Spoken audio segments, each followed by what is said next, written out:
అందరికీ వందనాలు. ఈరోజు బైబిల్ రీడింగ్లో ఆదికాండము 27వ అధ్యాయం నుండి.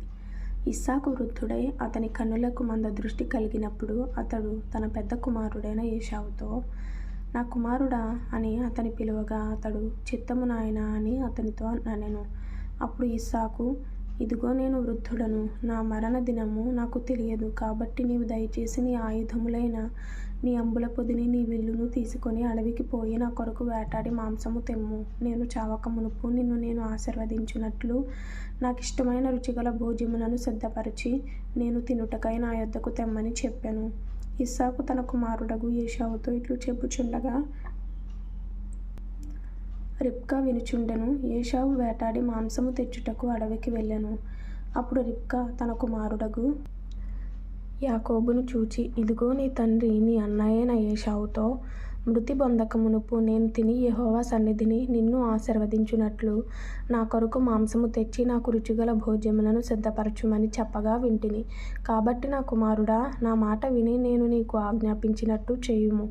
నీవు మందకు వెళ్ళి 2 మంచి మేకపిల్లలను అక్కడ నుండి నా యొద్దకు తెమ్ము. వాటితో నీ తండ్రికి ఇష్టమైన రుచిగల భోజ్యములను అతనికి చేసెదను.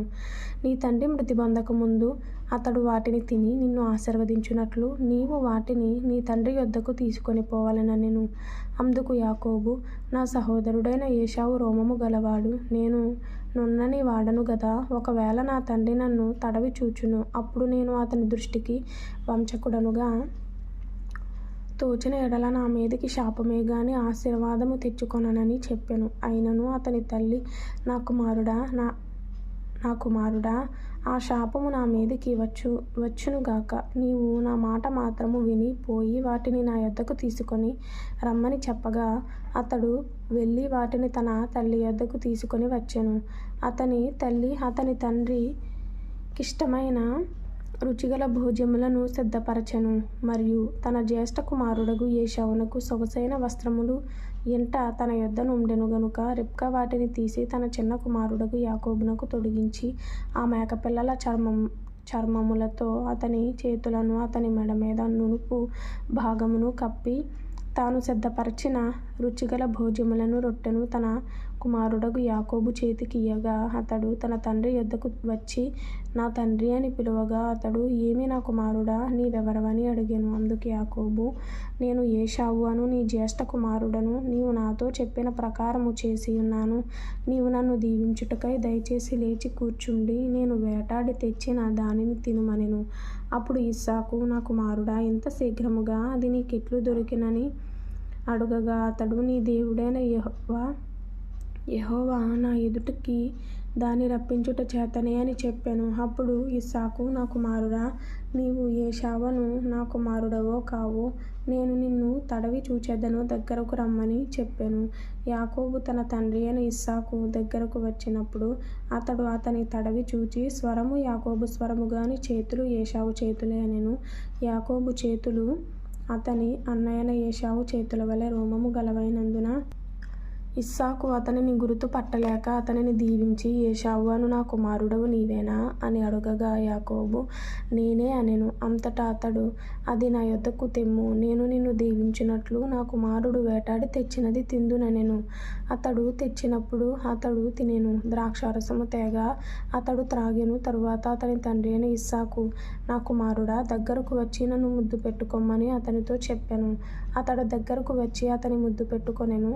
అప్పుడు అతడు అతని వస్త్రములను వాసన చూచి అతని దీవించి ఇట్లనెను, ఇదిగో నా కుమారుని సువాసన యెహోవా దీవించిన చేని సువాసన వలెనున్నది. ఆకాశపు మంచును, భూసారమును, విస్తారమైన ధాన్యమును, ద్రాక్షారసమును దేవుడు నీకు అనుగ్రహించుగాక. జనములు నీకు దాసులగుదురు, జనములు నీకు సాగిలపడుదురు. నీ బంధు జనులకు నీవు ఏలికవై యుండుము. నీ తల్లి పుత్రులు నీకు సాగిలపడుదురు. నిన్ను శపించువారు శపింపబడుదురు, నిన్ను దీవించువారు దీవింపబడుదురు. ఇస్సాకు యాకోబును దీవించుట అయిన తరువాత యాకోబు తన తండ్రి అయిన ఇస్సాకు ఎదుట నుండి బయలుదేరి వెళ్ళిన తక్షణమే అతని సహోదరుడైన ఏశావు వేటాడి వచ్చెను. అతడును రుచిగల భోజ్యములను సిద్ధపరిచి తన తండ్రి యొద్దకు తెచ్చి, నా తండ్రి నన్ను దీవించున్నట్లు లేచి నీ కుమారుడు వేటాడి తెచ్చిన దాన్ని తినుమని తన తండ్రితో ననెను. అతని తండ్రి అయిన ఇస్సాకు, నీవెవరవని అతనిని అడిగినప్పుడు అతడు, నేను నీ కుమారుడను ఏశావు అను నీ జ్యేష్ఠ కుమారుడననగా, ఇస్సాకు మిక్కుటముగా గడగడ వణుకుచు, అట్లయితే వేటాడిన భోజ్యమును నా యొద్దకు తెచ్చిన వారెవరు? నీవు రాకమునుపు నేను వాటన్నిటిలో తిని అతనిని నిజముగా దీవించితిని. అతడు దీవింపబడినవాడే యనెను. ఏశావు తన తండ్రి మాటలు వినినప్పుడు దుఃఖాక్రాంతుడై పెద్ద కేక వేసి, ఓ నా తండ్రి, నన్నును దీవించుమని తన తండ్రితో చెప్పెను. అతడు, నీ సహోదరుడు కపటోపాయముతో వచ్చి నీకు రావలసిన దీవెన తీసుకొని పోయెను. ఏశావు యాకోబు అను పేరు అతనికి సరిగానే చెల్లినది. అతడు నన్ను ఈ 2 మారులు మోసపుచ్చెను, నా జ్యేష్ఠత్వము తీసుకొనెను. ఇదిగో ఇప్పుడు వచ్చి నాకు రావలసిన దీవెనను తీసుకొనెనని చెప్పి, నా కొరకు మరి ఏ దీవెనయు మిగిల్చి ఉంచలేదా అని అడిగెను. అందుకు ఇస్సాకు, ఇదిగో అతని నీకు ఏలికగా నియమించి అతని బంధుజనులందరినీ అతనికి దాసులుగా ఇచ్చితిని. ధాన్యమును ద్రాక్షారసమును ఇచ్చి అతని పోషించితిని. గనుక నా కుమారుడా, నీకేమి చేయగలనని ఏశావుతో ప్రత్యుత్తరం ఇయ్యగా, ఏశావు, నా తండ్రి, నీ యొద్ద ఒక దీవెనయే ఉన్నదా? నా తండ్రి, నన్ను కూడా దీవించుమని తన తండ్రితో చెప్పి ఏశావు ఎలుగెత్తి ఏడవగా, అతని తండ్రి అయిన ఇస్సాకు, నీ నివాసము భూసారము లేకయు పైనుండి పడు ఆకాశపు మంచు లేకయు నుండును. నీవు నీ కత్తి చేత బ్రతుకుదువు, నీ సహోదరునికి దాసుడవగుదువు. నీవు తిరుగులాడుచుండగా నీ మెడ మీద నుండి అతని కాడి విరిచివేయుదువు అని అతనికి ఉత్తరం ఇచ్చెను. తన తండ్రి యాకోబుకిచ్చిన దీవెన నిమిత్తము ఏశావు అతని మీద పగపట్టెను. మరియు ఏశావు, నా తండ్రిని గూర్చిన దుఃఖదినములు సమీపముగానున్నవి, అప్పుడు నా తమ్ముడైన యాకోబును చంపెదననుకొనెను. రిబ్కా తన పెద్ద కుమారుడైన ఏశావు మాటలను గూర్చి వినినప్పుడు ఆమె తన చిన్న కుమారుడైన యాకోబును పిలువనంపి అతనితో ఇట్లనెను, ఇదిగో నీ అన్నయ్యైన ఏశావు నిన్ను చంపెదనని చెప్పి నిన్ను గూర్చి తను ఓదార్చుకొనుచున్నాడు. కాబట్టి నా కుమారుడా, నీవు నా మాట విని లేచి హారానులోనున్న నా సహోదరుడగు లాబాను నద్దకు పారిపోయి, నీ అన్న కోపము చల్లారు వరకు నీ అన్న కోపము నీ మీద నుండి తొలగి నీవు అతనికి చేసిన వాటిని అతడు మరచు వరకు లాబాను నొద్ద కొన్నాళ్ళు ఉండుము. అప్పుడు నేను అక్కడ నుండి నిన్ను పిలిపించెదను. ఒక్కనాడే మీ ఇద్దరిని నేను పోగొట్టుకొననేలా అనెను. మరియు రిబ్కా ఇస్సాకుతో, హేతు కుమార్తెల వలన నా ప్రాణము విసికినది. ఈ దేశస్థురాండ్రైన హేతు కుమార్తెలలో వీరి వంటి ఒకదానిని యాకోబు పెండ్లి చేసుకొనిన ఎడల నా బ్రతుకు వలన నాకేమి ప్రయోజనం అనెను. ఇప్పుడు ఆదికాండము 28వ అధ్యాయం నుండి.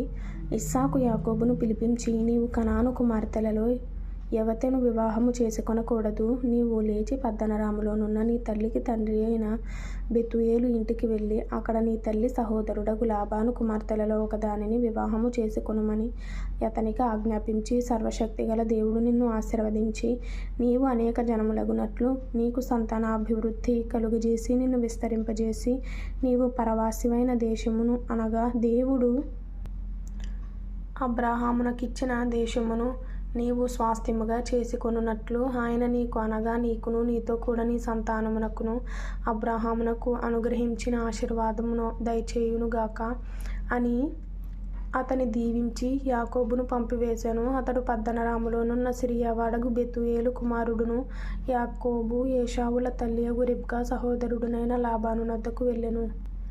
ఇస్సాకు యాకోబును దీవించి పద్దనరాములో పెండ్లి చేసుకొని వచ్చుటకే అతనిని అక్కడికి పంపెననియు అతని దీవించినప్పుడు, నీవు కనాను దేశపు కుమార్తెలలో ఎవరిని పెండ్లి చేసుకొనవద్దని అతనికి ఆజ్ఞాపించెననియు యాకోబు తన తల్లిదండ్రుల మాట విని పద్దనరామునకు వెళ్ళిపోయెననియు ఏశావు తెలుసుకొనినప్పుడు, ఇదిగాక కనాను కుమార్తెలు తన తండ్రి అయిన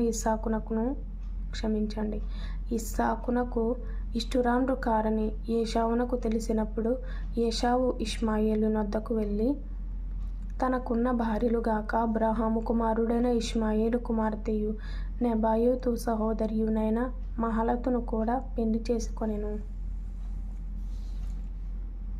యాకోబు బెయేర్షెబా నుండి బయలుదేరి హారాను వైపు వెలుచు ఒకచోట చేరి ప్రొద్దుగ్రుంకినందున అక్కడ ఆ రాత్రి నిలిచిపోయి ఆ చోటి రాళ్లలో ఒకటి తీసుకొని తనకు తలగడగా చేసుకొని అక్కడ పండుకొనెను. అప్పుడతడు ఒక కల కనెను. అందులో ఒక నిచ్చెన భూమి మీద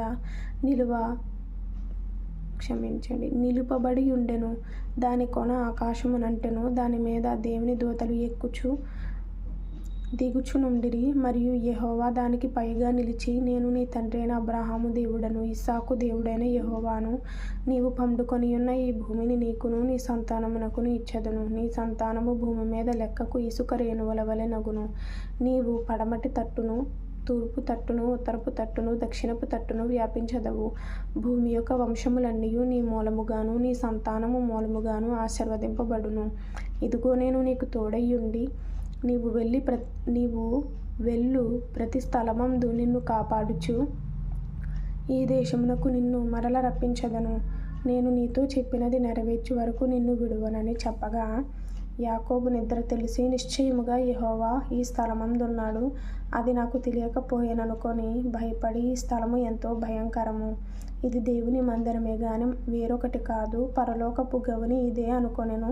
తెల్లవారినప్పుడు యాకోబు లేచి తాను తలగడగా చేసుకొనిన రాయి తీసి దానిని స్తంభముగా నిలిపి దాని కొన మీద నూనె పోసెను.